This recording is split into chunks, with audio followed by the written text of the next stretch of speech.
C'est vrai que personnellement, quand je voyage, j'ai toujours un petit peu l'impression, la frustration de ne pas me sentir dans mon style en fin de compte. Et j'avais envie de vous faire une vidéo qui va vous expliquer et qui va vous résumer pourquoi certaines choses n'ont pas marché chez moi et comment est-ce que je vais personnellement pouvoir les contourner la prochaine fois que je voyage et comment vous aussi, vous pouvez en tirer le meilleur parti pour vraiment optimiser votre look, optimiser votre style quand vous êtes en déplacement. Avant de commencer, si vous aimez les vidéos que je propose ici, j'ai une petite faveur à vous demander. S'il vous plaît, abonnez-vous. Ça va vraiment pouvoir me servir à faire grandir cette chaîne. Ça contribue vraiment au travail que je propose ici. Vous êtes toujours très nombreuses à venir voir les vidéos, mais je n'ai pas beaucoup d'abonnements. Donc n'hésitez pas à cliquer sur le bouton que vous allez voir s'afficher et abonnez-vous. Ça ne vous prend qu'une demi-seconde, mais pour moi, ça veut dire beaucoup. Si vous êtes déjà abonné, vous pouvez aussi activer les notifications. Cela vous permettra de voir mes publications dès qu'elles seront sorties. Donc vraiment, n'hésitez pas à le faire si vous avez envie de suivre toutes les vidéos que je vous propose. Ok, alors on commence avec la première astuce. Et cette première astuce que j'ai à vous donner, celle-ci, elle vient du plus profond de mon cœur. Ne laissez pas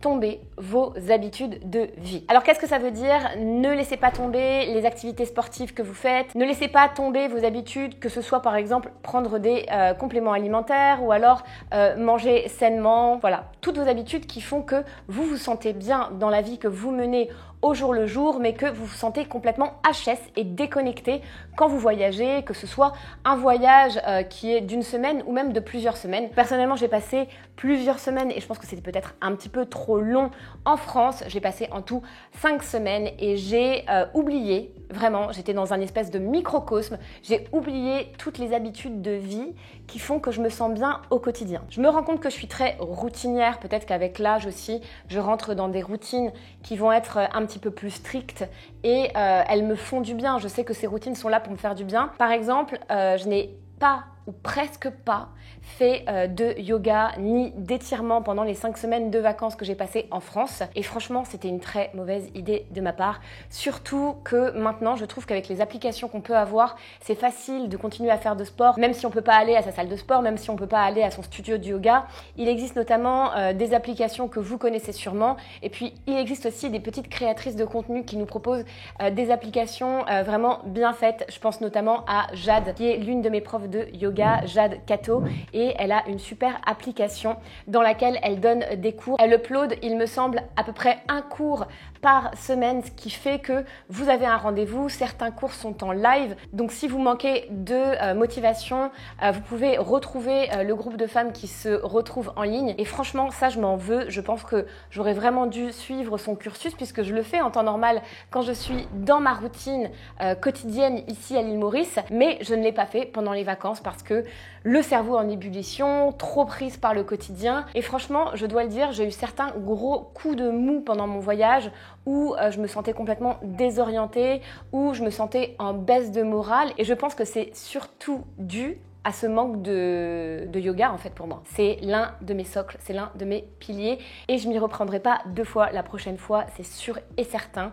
Je ferai du yoga. Le deuxième conseil que j'ai pour vous, c'est vraiment de bien choisir votre valise, bien organiser aussi votre valise. En fin de compte, si vous y pensez bien, votre valise, c'est un peu votre armoire de poche quand vous partez en vacances et on a besoin d'une valise qui va être pratique, qui va être légère et aussi qui va être robuste, surtout si on prend l'avion ou si on prend le train et qu'on a à beaucoup déplacer sa valise, on a quand même besoin de quelque chose de pratique, robuste, léger aussi pour pouvoir mettre le maximum de ce qu'on a envie de prendre. J'ai toujours pensé qu'une valise souple, c'était un bon choix, mais, et ça je trouve que c'est très important, j'ai changé d'avis il n'y a pas très longtemps parce que je trouve que les valises souples, elles s'abîment extrêmement plus. D'ailleurs, j'ai déjà eu pas mal d'incidents avec mes valises souples, que ce soit des produits de beauté qui ont subi un choc dans la valise et qui s'ouvrent dans la valise. Ça, c'est l'horreur absolue. Et puis dernièrement, j'avais acheté une valise, je crois, d'LC il y a 2 ans.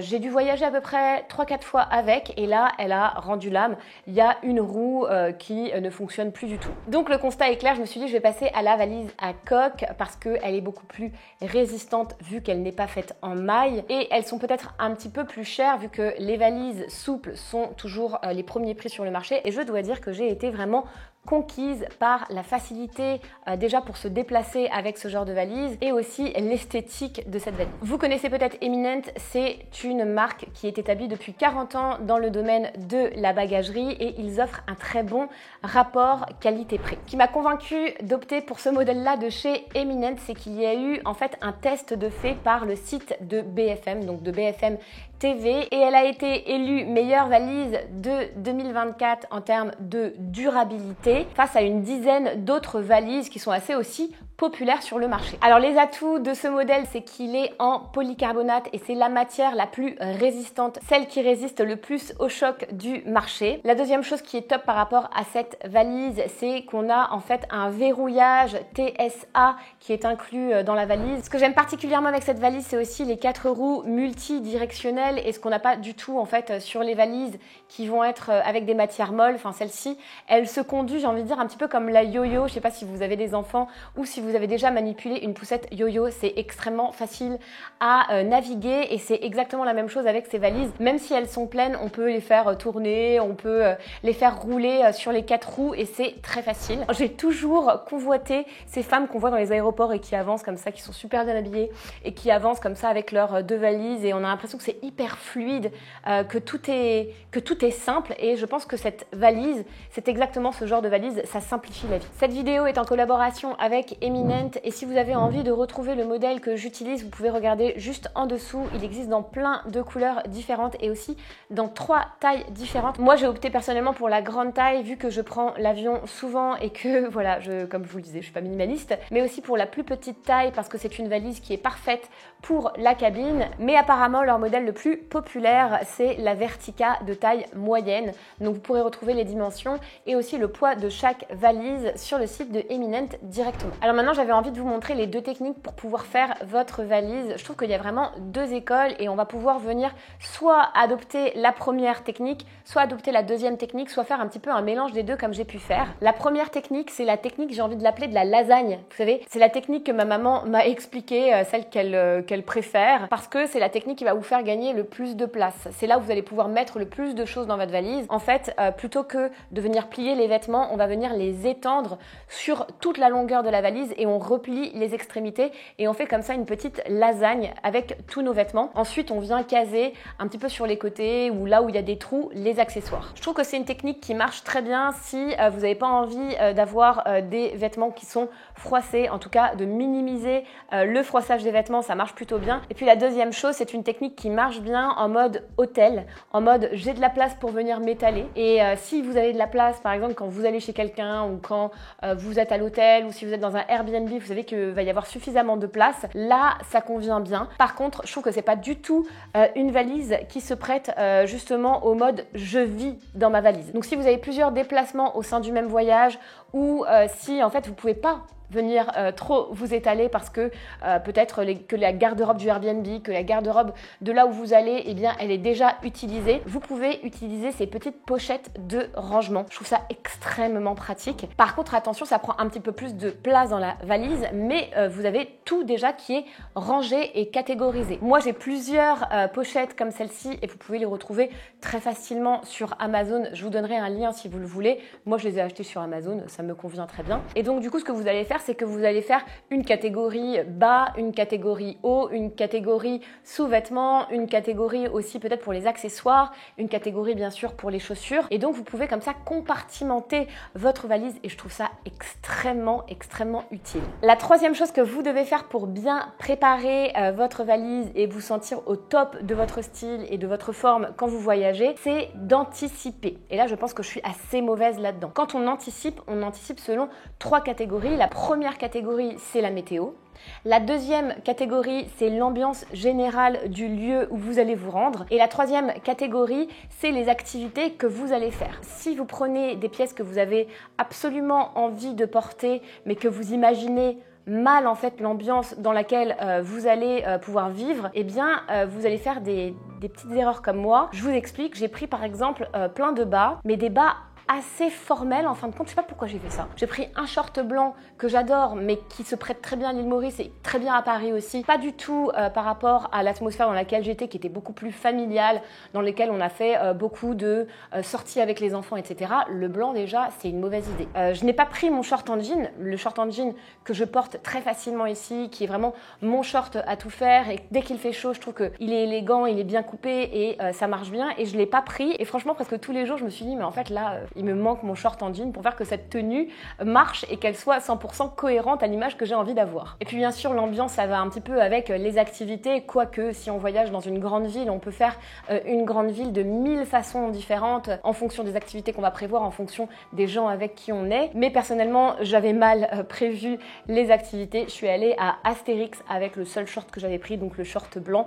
Et franchement, c'était pas une idée brillante. Donc mon tips à moi ici, c'est de vous dire vraiment optez pour vos fondamentaux. Prenez les pièces que vous adorez porter, qui se prêtent à plein d'occasions différentes, que vous savez styler, dans lesquelles vous êtes aussi pleinement confortable, et ne prenez pas les pièces dans lesquelles vous avez investi et vous vous dites « Ah oui, mais ça sera peut-être bien, peut-être que je pourrais le mettre et je serai élégante ». Prenez vraiment les pièces dont vous êtes sûre et certaine que ça ira pour plein de choses différentes. Alors j'ai une petite chose à vous conseiller pour finir ce point. Si vous voyagez et que comme moi, vous avez plutôt tendance à être ballonné quand vous voyagez, ou même à faire de la rétention d'eau, vous lâchez un petit peu plus sur les glaces aussi, prenez les pièces de votre garde-robe qui vont avoir un petit peu plus d'amplitude, surtout par rapport aux bas et aussi par rapport aux robes. Moi personnellement, j'ai plusieurs tailles dans ma garde-robe et quand je voyage, j'essaye toujours de prendre les pièces dans lesquelles je vais être le plus à l'aise. La quatrième chose, et ça je pense que j'ai plutôt bien géré, parce que j'arrive vraiment bien à visualiser mes tenues par rapport aux chaussures, c'est de justement commencer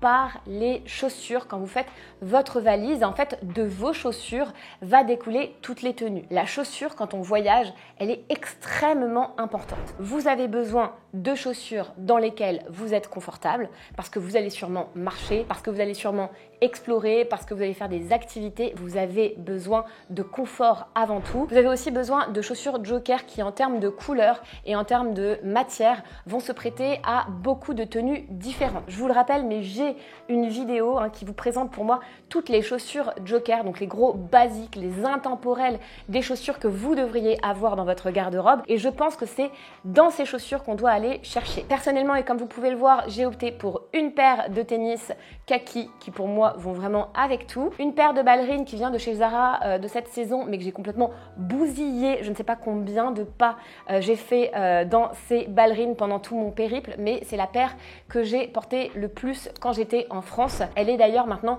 extrêmement déformée et encore plus confortable. Et puis la troisième paire, c'est la paire que j'ai l'impression que je vous présente tout le temps, mais tout le temps sur Instagram et tout. D'ailleurs, si vous ne me suivez pas sur Instagram, venez me rejoindre. Je vous donne des astuces quotidiennes pour améliorer votre style. Et il s'agit toujours du talon sandale nude qui va avec tout. Il y a un petit talon de 5 cm, donc on est à l'aise dedans. La couleur, elle se fond à ma peau, donc en fait, c'est comme si j'étais pieds nus. Visuellement, en tout cas, c'est comme si j'étais pieds nus. Ça ne rajoute pas d'intérêt, ça ne rajoute pas de couleur. Et c'est aussi le propre de la chaussure Joker, donc vraiment allez voir la vidéo si vous ne l'avez pas vue. Ça vous aidera à choisir les bonnes chaussures pour votre voyage. La cinquième astuce que j'ai pour vous, c'est vraiment de faire votre valise de manière anticipée, mais aussi intelligente. Faire une valise intelligente. Donc, comme je le disais, vous allez prendre des vêtements que vous aimez porter et que vous connaissez bien. Des vêtements qui se portent facilement, mais aussi qui s'entretiennent facilement. Si jamais vous avez besoin de faire une machine quand vous êtes en voyage, que vous ne passiez pas votre temps à repasser, que vous ne passiez pas votre temps à faire de l'entretien difficile de vêtements. J'adore, vous le savez, les vêtements en soie, mais tous les vêtements en soie restent à la maison quand je voyage parce que je n'ai juste pas envie de m'occuper de ça quand je suis à l'étranger. Privilégier des matières infroissables, je vous l'avais dit dans ma vidéo aussi de valise capsule. D'ailleurs, en fait, pourquoi est-ce que j'ai été me compliquer la vie à prendre d'autres vêtements? J'aurais dû juste prendre les vêtements qui étaient dans cette vidéo capsule, mais en fait, parfois, le meilleur est l'ennemi du bien. En voulant trop bien faire, je me suis compliquée et en fin de compte, je sais pas, je me suis inventé une histoire et il y a beaucoup de pièces que je n'ai pas portées. Donc en fait, elles ont fait un aller-retour Maurice-Paris et elles sont revenues ici et je les avais pas mises pendant mon voyage. Donc c'est un petit peu bête. Je vous conseille de prendre du coup des matières qui sont infroissables, des matières qui vont être intelligentes, qui vont supporter l'entretien des autres. Si jamais vous devez faire laver par votre belle-maman ou par votre maman. Voilà, ça peut parfois causer quelques problèmes. Donc, puisqu'on n'a pas toutes les mêmes façons de faire, donc voilà. Enfin, je sais pas, mais moi je trouve que prendre des vêtements qui sont faciles d'entretien, voilà, ça rend la tâche assez simple pour tout le monde. Aussi, l'autre chose, c'est de prendre plutôt des couleurs sombres que des couleurs claires. CF, le short blanc, qui n'était vraiment pas une bonne idée. Pourquoi? Parce que tout simplement, sur les couleurs sombres, on verra moins les taches. Et donc, si vous avez besoin de remettre voilà, le vêtement plusieurs fois, eh bien, c'est quand même plus facile. Les imprimer aussi, c'est quand même une bonne idée, je trouve, parce que, je sais pas si vous avez remarqué, on voit beaucoup moins les taches sur les imprimés que sur les vêtements unis clair en tout cas. Donc une bonne idée aussi d'avoir quelques pièces comme ça avec un petit peu de caractère, 1 ou 2 pièces avec du caractère, ça peut être pas mal aussi. 4 choses que je vous conseille d'ajouter dans votre valise. La première chose, je ne voyage jamais sans, c'est mon spray façon bombe d'eau. C'est extrêmement simple à utiliser. En fait, le spray, je m'en sers comme un repassage 2.0. Quand je n'ai pas le temps, j'utilise aussi cette façon de faire chez moi. Je remplis le spray d'eau, tout simplement, hein, de l'eau du robinet. Et ensuite, je viens vaporiser ma pièce et je la laisse ensuite sur cintre, étendue. Et vous allez voir, tous les petits plis vont s'effacer. Ça vaut presque le repassage et je vous conseille vraiment de le faire dès que vous arrivez. Si vous avez de la place d'étendre vos vêtements, en fait, vous prenez votre petit vaporisateur, vous sortez tous vos vêtements et vous vaporisez les pièces et vous laissez votre armoire ouverte. Bien sûr, ça ne va pas complètement venir mouiller les pièces, ça va juste les humidifier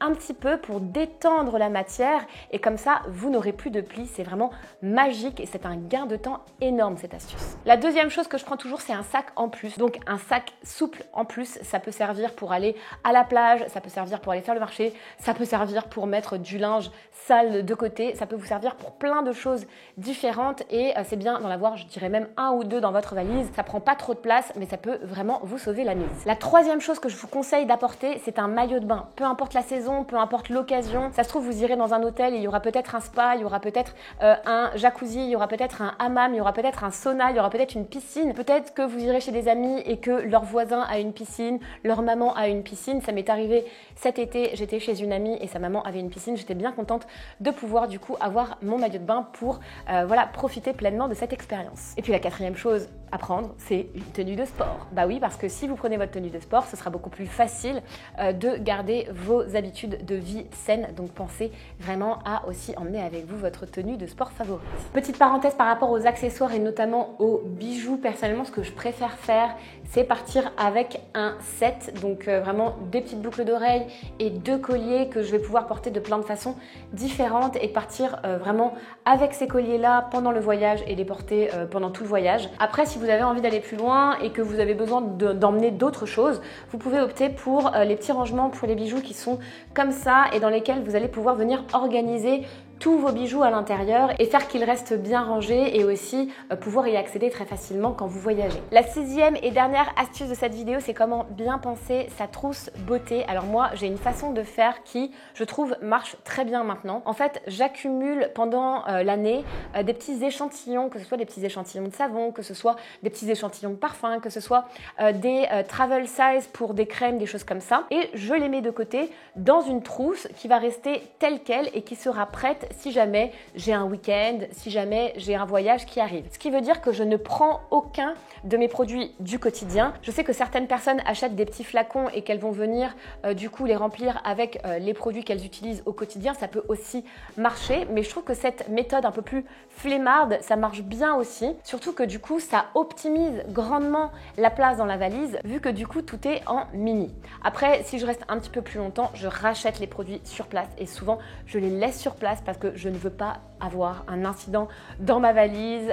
J'ai déjà eu ça, des flacons qui s'ouvrent comme je vous le disais dans ma valise et c'est juste horrible. Donc du coup, je rachète et après je laisse sur place. Et puis la dernière chose à vous dire, c'est d'emmener un outil coiffant que vous aimez. Si vous avez l'habitude de votre sèche-cheveux, si vous avez l'habitude de votre Dyson ou si vous avez l'habitude de votre lisseur, choisissez-en un. Je vous dis pas de tout ramener et prenez-le. En fait, on a besoin aussi de se sentir soi-même et pour ça, on a besoin aussi d'avoir une routine beauté qui correspond à ce qu'on fait chez nous et qui nous fait nous sentir bien. Du coup, moi personnellement, j'ai opté pour mon lisseur parce que je sais que je peux sécher mes cheveux quand c'est en été complètement à l'air libre, ou alors je peux emprunter un sèche-cheveux, que ce soit à un hôtel, que ce soit chez mes beaux-parents, etc.